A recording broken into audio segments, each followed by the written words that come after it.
नमस्कार विद्यार्थी मित्रो, BA भाग 2 च्या वर्गामध्ये आपल्या सर्वांचे मनपूर्वक स्वागत. कोरोना या महामारीमुळे आपल्याला ह्या अशा पद्धतीचे शिक्षण घेण्याची वेळ आली आहे, पण काही हरकत नाही. याही परिस्थितीवर आपण मात करून आपले शिक्षण घेऊ. तर विद्यार्थी मित्र हो, आज आपण BA भाग 2 मराठी विद्याशाखीय विशेष गाभा DSC C2 अभ्यासपत्रिका क्रमांक 4 काव्यगंध पुस्तक शिवाजी विद्यापीठाने BA भाग 2 साठी प्रकाशित केलेले आहे. या काव्यगंध या पुस्तकामध्ये आपल्याला काही निवडक कवींच्या द्वारे आधुनिक कवितेचा अभ्यास करावायचा आहे.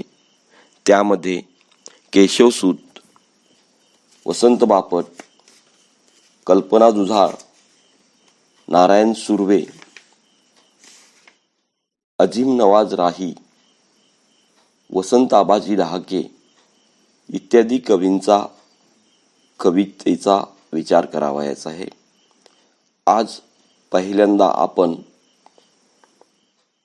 केशवसूत कृ. के. दामले यांच्या सामाजिक कवितेचा विचार करू.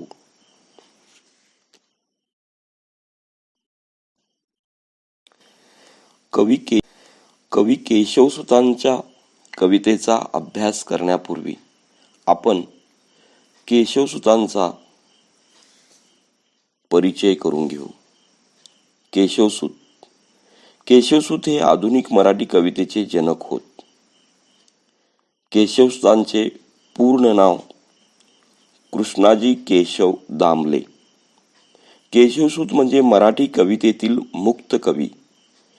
केशवसूतांच्या कवितेमागे मराठी कवितेच्या 6-7 शतकांचा संदर्भ होता. केशवसूतांच्या पूर्वीच्या काव्य परंपरेचे 3 प्रकार पडतात. त्यामध्ये संत कविता, पंत कविता, तंत कविता. केशवसूतांनी या पारंपरिक संस्कारातून मराठी कवितेला मुक्त केले. केशवसूतांनी पाश्चात्य कवी शेले, बायरन, वर्ड्सवर्थ, ब्राउनिंग, टेनिसन इत्यादी कवींच्या कवितांचा अभ्यास केला. या कवींच्या काव्यास्वादाने त्यांना एक नवी दृष्टी मिळाली. केशवसूतांनी त्यांचे पूर्ण अनुकरण केले नाही, तर त्यांनी पौरात्य व पाश्चात्य अशा कवितांचे संस्कार पचवून त्यांनी कविता उत्स्फूर्तपणे आवेगाने लिहिली. केशवसूतांनी मराठी कवितेला नवे विषय, नवे विचार, नवे वळण दिले. त्यामुळे केशवसूतांची कविता सर्वांपासून वेगळीच उमटून दिसते. केशवसूतांनी मराठी काव्यात आशय आणि अभिव्यक्ती या दोहोबाबत क्रांती केली.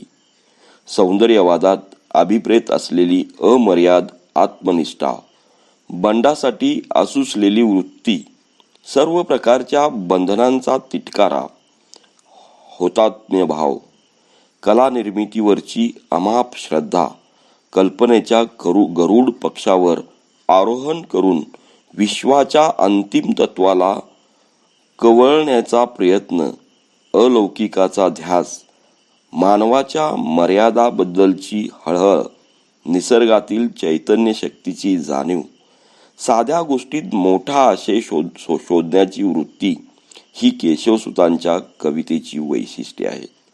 या वैशिष्ट्यामुळेच केशवसूतांची कविता तत्कालीन इतर मराठी कवींच्या कवितेहून वेगळी ठरली.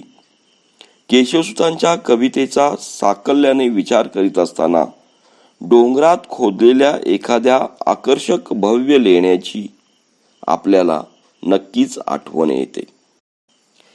केशवसूतांच्या उदयापूर्वीच्या मराठी कविता ही पंडिती वळणाची, पौराणिक आख्यान परंपरेत आणि शाहिरी वळणाच्या आहिक परंतु रंजन परंपरेत अडकलेली होती. आधीच्या संत कवितेशी कुठल्याही अर्थाने या कवितेचे नाते नव्हते. महात्मा ज्योतिराव फुले यांच्या कवितेचा अपवाद वगळता ही कविता संस्कृत काव्य आणि आर्ष महाकाव्याच्या प्रभावाखाली होती. संस्कृत काव्याचे अनुकरण हा तिचा आत्मा होता. महात्मा ज्योतिराव फुले यांनी संतांच्या पारंपरिक देशी रचनाबंधाचा वापर करून अखंडाच्या माध्यमातून पहिल्यांदा तीव्र सामाजिक भावनाची कविता लिहिली.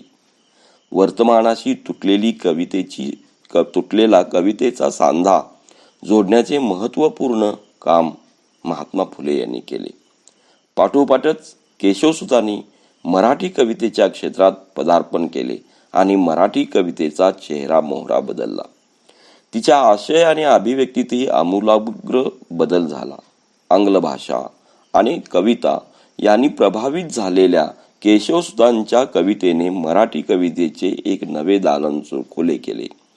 नव्या युगाची तुतारी फुंकण्याची प्रेरणा केशवसुतांनी इंग्रजी वाङ्मयातून मिळाली. स्वातंत्र्य, समता, बंधुता या तत्वत्रयीचा आविष्कार त्यांच्या कवितेत दिसू लागला. संत कवितेनंतर ज्योतिराव फुले आणि केशवसूत यांच्या कवितेत प्रथमच सर्वसामान्य माणूस आणि त्यांची सुखदुःखे हा मराठी कवितेचा आस्था विषय बनला. महात्मा फुले आणि केशवसूतांच्या कवितेमुळे लौकिक जगाकडे सहानुभूतीने पाहण्याचा प्रयोग सुरू झाला. नवी जीवनमूल्ये आणि नवी रचना यांचा मिलाप केशवसुतांच्या कवितेत ठळकपणे दिसतो.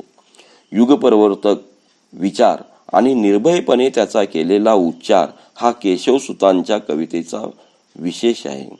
धर्म, जात आणि पंथांचा मोठा प्रभाव असणाऱ्या काळात माणूसपणाचा विचार मांडणारी, समतेचा आग्रह धरणारी केशवसुतांची मानवतावादी कविता क्रांतिकारकच होती असे म्हणावे लागेल.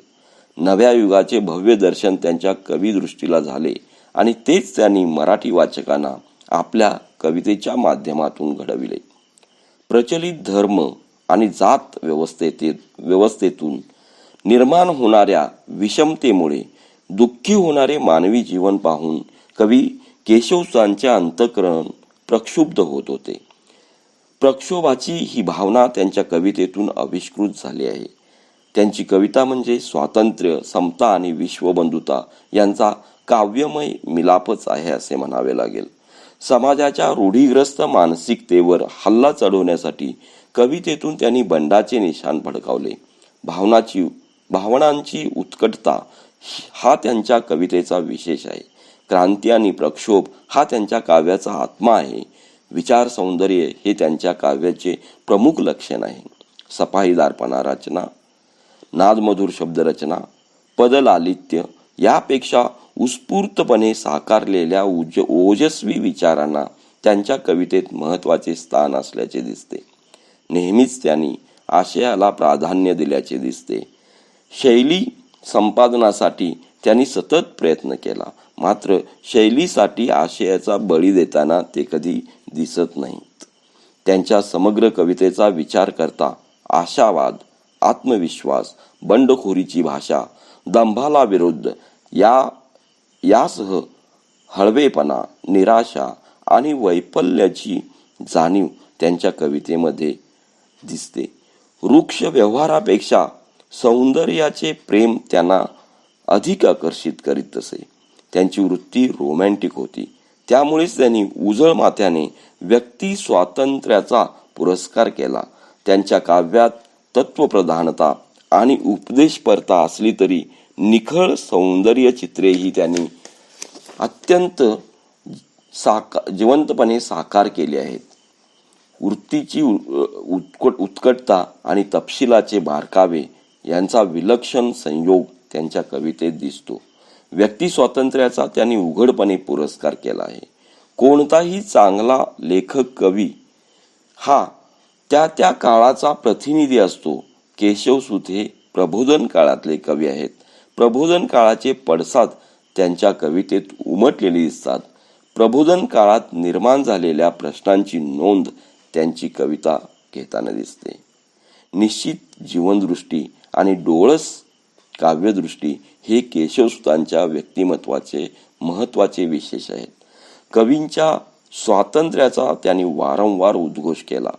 टीकाकारांच्या टीकेला धुडकावून लावले. कवितेत ठोकळबाज तंत्रमंत्र वापरणाऱ्यांचा त्यांनी अधिक्षेप केला, तर लोकानुरंजनवादी कविवृत्तीचा धिक्कार केला.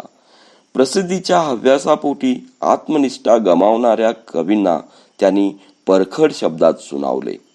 नवनिर्मितीची क्षमता असणाऱ्या कवी कलावंतांना वगळाल तर तारांगणेही गतप्रत होतील आणि जगणे निरस बनेल असे ते सुनावतात.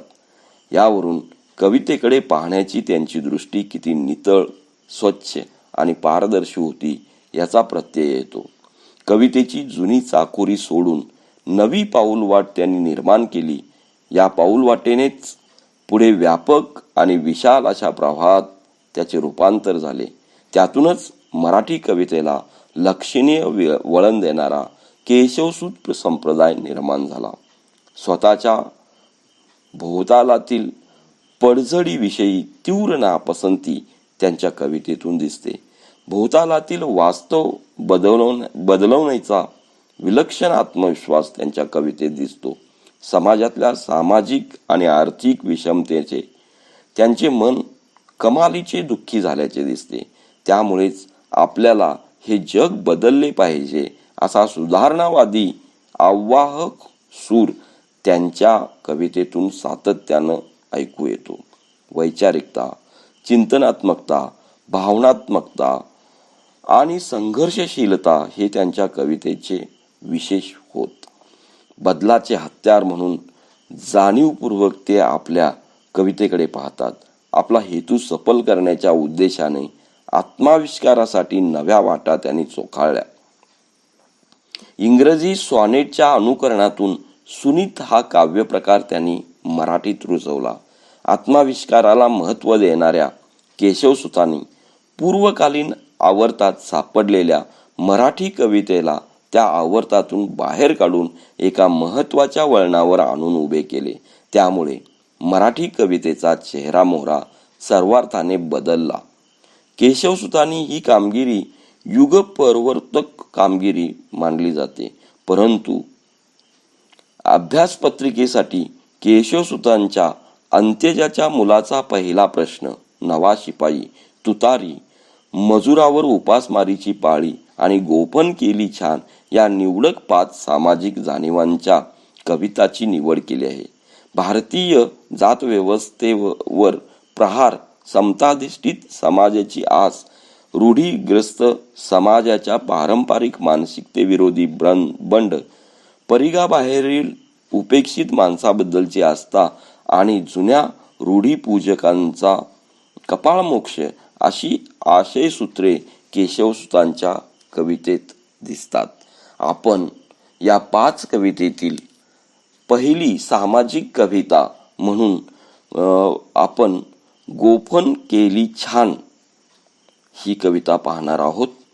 या कवितेबद्दलचे विवेचन आपण पुढे करणार आहोत.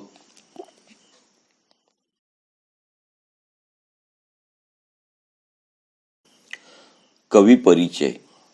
केशवसूत कृष्णाजी केशव दामले, जन्म 1866, मृत्यू 1905, मालगुंड जिल्हा रत्नागिरी येथे जन्म. केशवसूत या टोपण नावाने कविता लेखन, काव्यरत्नावलीचे संपादक, खेड, बडोदे, वर्धा, नागपूर आणि पुणे या ठिकाणी शिक्षण. 1880 साली विवाहबद्ध.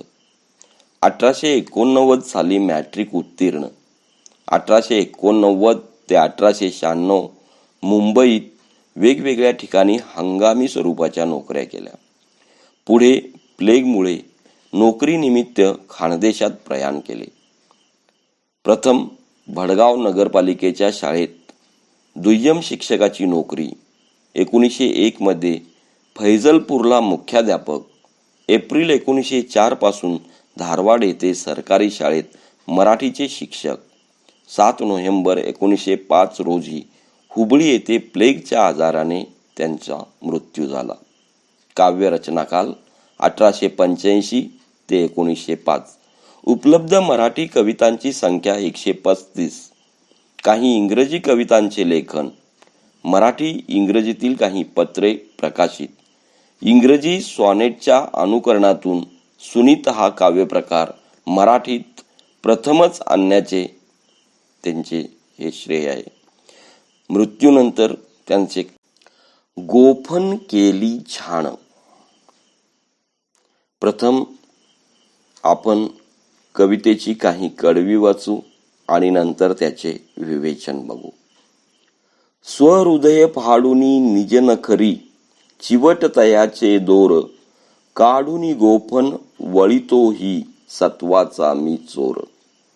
द्वेषाच्या त्या दोराला घट्ट भरून या पीळ गाठ मारितो वैराची जी न पीळ दवडील.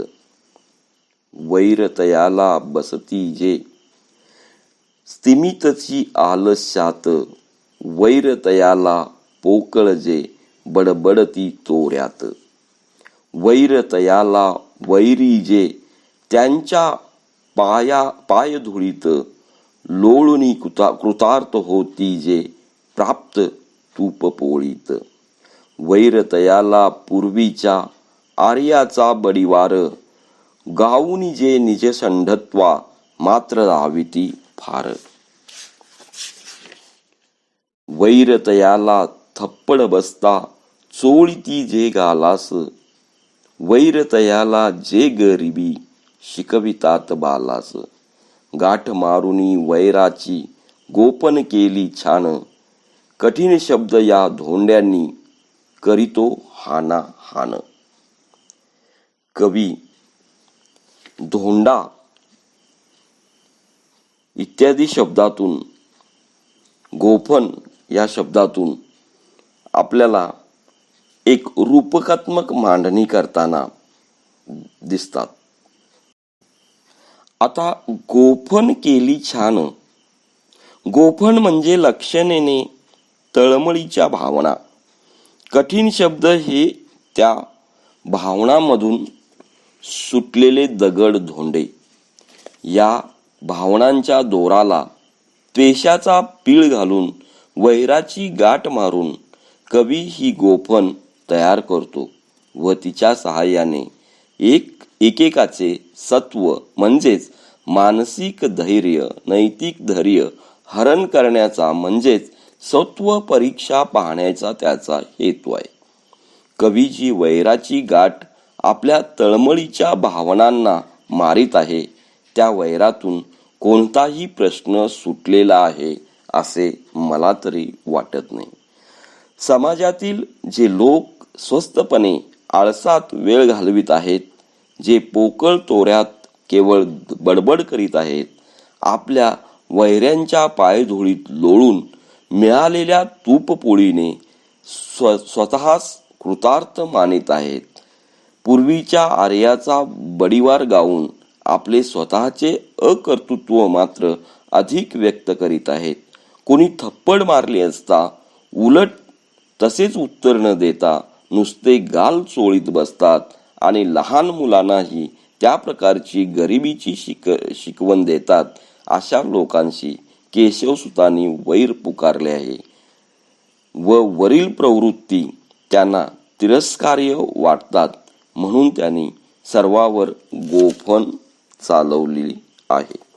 या गोफण रूपी माऱ्यातून ते समाजाला एक दिशा देऊ पाहतात. स्वहृदय फाडूनी निज नखरी चिवट तयाचे दोर काढूनी गोफण वळितो ही सत्वाचा मी चोर. कवी दुसऱ्या कुणाचे हृदय नाही तर स्वतःचे हृदय फाडून त्याची एक चिवट दोर बनवून गोफण करतो आहे आणि ती गोफण सत्वाची आहे हे आपल्याला इथे स्पष्ट होते. पेशाच्या त्या दोऱ्याला घट्ट भरून या पीळ गाठ मारितो वैराची जी न पीळ दवडील. ही जी गोफण बनवलेली आहे, ही गोफण अशा पद्धतीची गाठ मारून बनवलेली आहे की त्याचा पीळ कधीही सुटणार नाही किंवा कुठल्याही तत्कालीन संकटाला ती घाबरणार नाही, अशी हमी कवी आपल्या कवितेतून देताना दिसतो. वैर तयाला बसती जे स्तिमितची आलस्यात, वैर तयाला पोकळ जे बडबडती तोऱ्यात.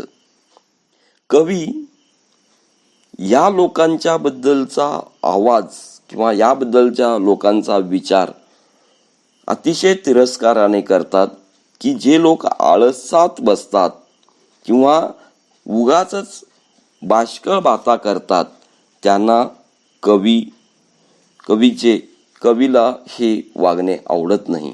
त्यामुळे त्यांनी या गोफणीद्वारे या लोकांच्यावर हाण केली आहे, त्यांच्यावर प्रहार केले आहेत. गोफणीतून सुटलेला दगड किती अचूक वेध घेतो याचाही एक उदाहरण आपल्याला दिसून येते. कवीने आपल्या उत्कट प्रखर जाज्वल्य भावनेचा दोराला त्वेषाने पीळ घालून वैराची गाठ मारून कवीने ही गोफण तयार केली आहे. ही गोफण तो अशा पद्धतीच्या प्रवृत्तीच्या लोकांवर मारतो आहे की केशवसुतांच्या वैरातून एकही प्रश्न सुटत नाही. त्यामध्येच आळसात लोळून मिळालेल्या तूप पोळीने जे स्वतःच कृतार्थ मानित आहेत त्या व्यक्ती केशवसुतांना आवडत नाहीत. कारण जुने ते सारे चांगले, सोज्वळ व नवीन ते खोटे ही विचारसरणी त्यांना अमान्य आहे. जुन्यातूनच नवे निघते, त्याचे स्वागत करावे व वर्तमान काळातही काही करून दाखवावे अशी केशवसुतांची विचारसरणी आहे. प्रातःकाल हा विशाल भूधर सुंदर लेणी तयात खोला, निजनामे त्यावर नोंदवून ठेवा असा त्यांचा संदेश आहे. जीवनात काहीतरी करून दाखवले पाहिजे. प्राप्त परिस्थितीतील गोष्टीवर समाधान न मानता उत्तुंग उदात्त ध्येय बाळगून स्वकर्तृत्वाने त्यांची परिपूर्ती करणे यातच खरा पुरुषार्थ आहे. जीवन विजिगुण आहे, पण जनसामान्यात ही वृत्ती आढळतच नाही. आहे त्या स्थितीतच ते स्वतःला कृतार्थ समजतात. त्यामुळे त्यांचा विकास होणे अशक्यप्राय ठरते. अतृप्ती ही तृप्तीची वाटचाल आहे असे म्हणतात ते याच अर्थाने. संतुष्ट राहणे, कृतार्थ मानणे या प्रवृत्तीमुळे माणसाचे जीवन स्थितिशील बनते. पण गतिशीलता हेच तर जीवन आहे. म्हणूनच प्राप्त परिस्थितीतून स्वतःचे जीवन कृतार्थ बनणाऱ्या व्यक्तींचा निषेध करून विकासाची वाटचाल करणाऱ्या गतिशील जीवनाचे केशवसूत नेहमी स्वागत करताना दिसतात. आणि म्हणूनच ते म्हणतात, वैर तयाला पूर्वीच्या आर्यांचा बडिवार, गाऊन जे निज षंडत्वा मात्र दाविती फार. वैर तयाला थप्पड बसता चोळीती जे गालास, वैर तयाला जे गरिबी शिकवितात बालास. अन्याय सहन करणाऱ्या लोकांवर कवी कठीण शब्दाची गोफण चालवतो आहे. पुरातन काळी पुण्यप्राप्ती, स्वर्गप्राप्ती, दानधर्म, छूत अछूत इत्यादी भोंगळ कल्पनावर जगणारा परंपरा पूजक समाज होता. त्यामुळे समाजातील एक वर्ग या धर्मकल्पनांच्या ओझ्याखाली दबलेला होता. आपल्यावर होणारे अन्याय ही समाजाची रीतच आहे, ती रूढी आहे, परंपरा आहे या समर्थनाने पचवीत होता. या अन्यायाला प्रतिकार केला पाहिजे हा विचारच त्यांच्या मनाला शिवत नव्हता. उलट पूर्वकर्मानुसार आपल्याला ही स्थिती प्राप्त झाली आहे, निमूळपणे आपण ती स्वीकारलीच पाहिजे. ह्या वृत्तीने वाटेल ते अन्याय, भोंगळ रूढी, अर्थहीन परंपरा ते सहन करीत होते. खरे तर अन्याय सहन न करणे हा अन्याय करण्यापेक्षा अधिक मोठा गुन्हा आहे. म्हणूनच केशवसुतांना अन्याय निमूटपणे सहन करणाऱ्यांचा विलक्षण संताप येतो व तो ते या कणखर शब्दात व्यक्त करताना दिसतात. अन्याय सहन नाही म्हणून ते म्हणतात, गाठ मारुनी वैराची गोपन केली छान, कठीण शब्द या धोंड्यानी करीतो हाना हान. अशा पद्धतीने भान ठेवून कवीने आपली कविता स्वहृदय फाडून स्वतःच्या हृदयाचा दोर करून अशी या पद्धतीची गोपन केली आहे की समाजातील हा बोंगळवाद, समाजातील हा सहनशीलता, अन्यायाविरुद्ध न लढण्याची क्रिया किंवा अन्याय सहन करण्याची पद्धत यावर अतिशय प्रखरतेने या कवितेतून कवीने प्रहार केला आहे. ही एक केशवसुतांची सामाजिक जाणीवेची अतिशय सुंदर कविता आपण अभ्यासली आहे. मित्र, आपण गोपन केली छान ही कविता अभ्यासली आहे. यावरील प्रश्न अशा प्रकारचे येऊ शकतात. तुम्ही तुमच्या पद्धतीनं लिहून माझ्या व्हॉट्सअपवर पाठवला तरी चालू शकतं. प्रश्न 1, गोपन केली छान या केशवसुतांच्या कवितेच्या आधारे त्यांचे सामाजिक तत्वज्ञान स्पष्ट करा. 2, केशवसुतांच्या सामाजिक कवितेमध्ये भावनेची चमक, विचारांचे वादळ व शब्दांचा गडगडाट जाणवतो. हे विधान गोपन केली छान या कवितेच्या आधारे स्पष्ट करा. ओके, धन्यवाद.